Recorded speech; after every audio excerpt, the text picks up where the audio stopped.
Hai guys, balik lagi bersama Kepoin dan Sekitar 800.000 tahun yang lalu, ada asteroid raksasa melesat di ruang angkasa, kemudian jatuh ke bumi. Kekuatannya begitu dahsyat, sampai-sampai 10% permukaan planet kita berselimut gumpalan puing hitam dan kehijauan. Material yang berkilau di angkasa ini dikenal sebagai tektite atau batu satam. Awalnya, tektite mencair oleh panas akibat meteorit, kemudian terus dingin dan berubah rupa menjadi kerikil hitam yang mengkilap. Jejak tektite ini tersebar di seluruh Asia Tenggara hingga ke wilayah timur Antartika. Dari sini para ilmuwan mengetahui proses tabrakan meteorit raksasa tersebut. Para peneliti telah mencurahkan waktunya hampir selama seabad untuk mencari kawah raksasa yang dihasilkan oleh tabrakan ini. Tapi tektite-nya terlalu menyebar, sehingga bikin mereka kesulitan menentukan lokasi persisnya. Dan baru-baru ini, sekelompok ahli dari berbagai universitas telah berupaya mencari titik tabrakan tersebut. Mereka meneliti sejumlah kawah yang berlokasi di Tiongkok dan Kamboja, tapi nggak ada satupun yang terbentuk oleh tabrakan meteorit.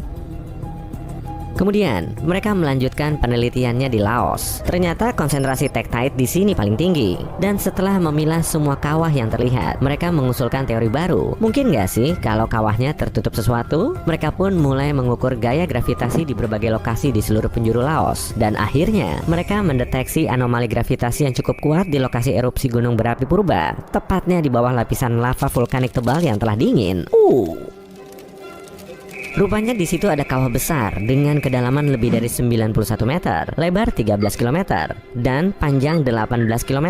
Mengingat lokasi dan besarnya kawah ini, para ilmuwan yakin di situ telah terjadi tabrakan meteorit purba lebih dari 2 miliar tahun lalu, jauh sebelum zaman dinosaurus. Bumi juga dihantam oleh salah satu asteroid terbesar yang pernah ada. Diameternya kira-kira 10 sampai 14 km dan telah menghasilkan kawah Vredefort.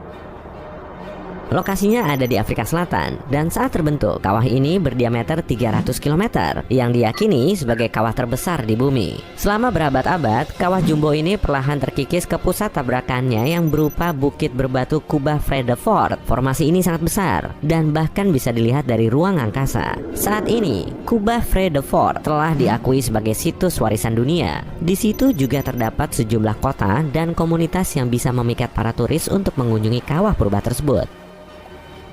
Pada tahun 1943, seorang pilot keluar dari jalur penerbangan normalnya untuk menghindari kondisi cuaca ekstrim. Saat melintasi Quebec, Kanada, dia melihat cekungan besar hampir bulat sempurna yang kemudian diketahui sebagai kawah Pingualuit. Sekitar 1,4 juta tahun yang lalu, meteorit jatuh ke situ, lalu menghasilkan kawah kecil dan dalam. Diameternya 3 km dan kedalamannya 400 meter. Di bawah kawah terdapat danau berair biru tua, dan airnya diyakini paling murni di dunia karena nggak tercampur dengan material yang keluar dan masuk danau. Jadi bisa dibilang danau ini cuma menampung air hujan dan salju yang mencair. Di sini juga terdapat ikan Arctic char. Di Kanada juga ada cekungan Sudbury yang terbentuk lebih dari 1, miliar tahun lalu. Cekungan ini merupakan salah satu kawah tabrakan terbesar dan tertua di dunia. Letaknya ada di Ontario, dan saking dahsyatnya dampak dari tabrakan ini, puingnya bisa ditemukan hingga sejauh 804 km, tepatnya di Minnesota. Tabrakan lain yang umumnya bundar, cekungan Sudbury, berbentuk oval, panjangnya 62 km dan lebarnya 30 km. Lokasi tabrakan pertama kemungkinan mencapai kedalaman 16 km, tapi versi modernnya jauh lebih dangkal. Asteroid yang tadinya jatuh ke situ telah membawa mineral alam dalam konsentrasi tinggi, sehingga menyuburkan tanah. Dasar kawahnya kini dimanfaatkan sebagai ladang buah-buahan dan sayur mayur. Formasi kawah yang unik ini juga dipakai untuk latihan para astronot Apollo sebelum mereka menjalankan misi ke bulan.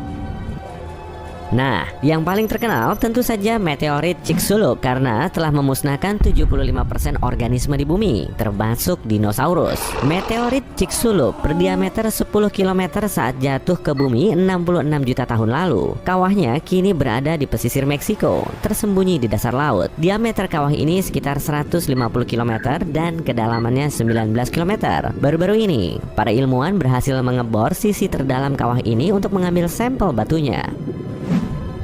Mereka kemudian menyimpulkan kepunahan dinosaurus bukan disebabkan oleh meteorit besar atau skala ledakannya, tapi karena titik jatuhnya. Meteorit Chicxulub menabrak kawasan yang dipadati senyawa mineral gipsum. Mineral sulfat lembut ini biasanya digunakan sebagai bahan pembuatan pupuk. Tabrakan ini meledakkan banyak belerang ke udara, kemudian menghalangi sinar matahari. Akibatnya, musim dingin berkepanjangan bikin para dinosaurus tumbang. Salah satu kawah termuda di dunia yaitu Kawah Beringer di Winslow, Arizona. Kawah ini juga terawat dengan sangat baik. Beringer terbentuk 50.000 tahun lalu oleh meteorit berat yang dipenuhi besi. Karena atmosfer bumi kewalahan menekan laju bongkahan logam besar ini, tabrakan dahsyat pun nggak bisa terelakkan. Meteorit ini kemudian menguap akibat tabrakan dan menyisakan sedikit bongkahan.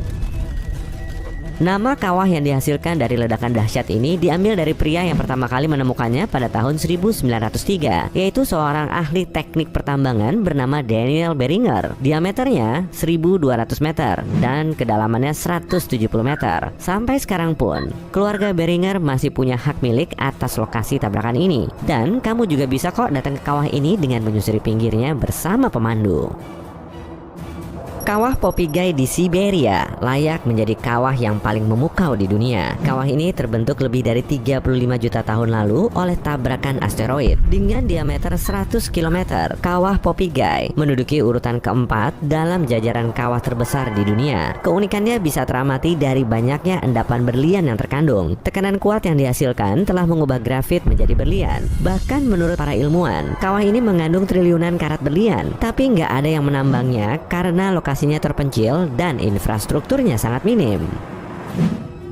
Pada tahun 1530 sebelum Masehi, sebuah meteorit menerobos ke atmosfer bumi, kemudian hancur berkeping-keping. Pecahan meteorit ini terbakar dan menghujani permukaan bumi. Akibatnya, terbentuk sejumlah kawah di pulau Estonia kecil, Saaremaa. Kawah terbesarnya berdiameter 110 meter, kedalamannya 21 meter, dan airnya berwarna biru. 8 kawah kecil yang muncul saat tabrakan juga bisa ditemukan dalam radius 804 meter dari kawah terbesarnya.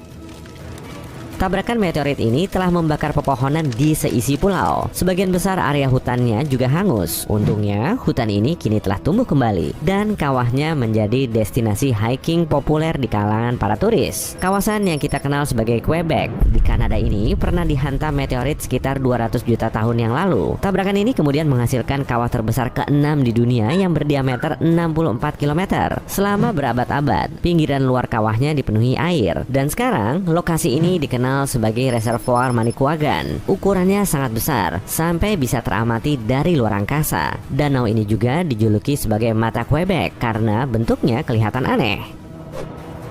Kawah meteorit tertua di dunia berlokasi di Australia Barat. Namanya Kawah Yarabuba. Wah, unik juga ya namanya. Nah, kawah berumur 2,2 miliar tahun ini kelihatan sangat tua sampai-sampai kawah aslinya sudah benar-benar terkikis. Diameter Yarabuba sekitar 30-70 km.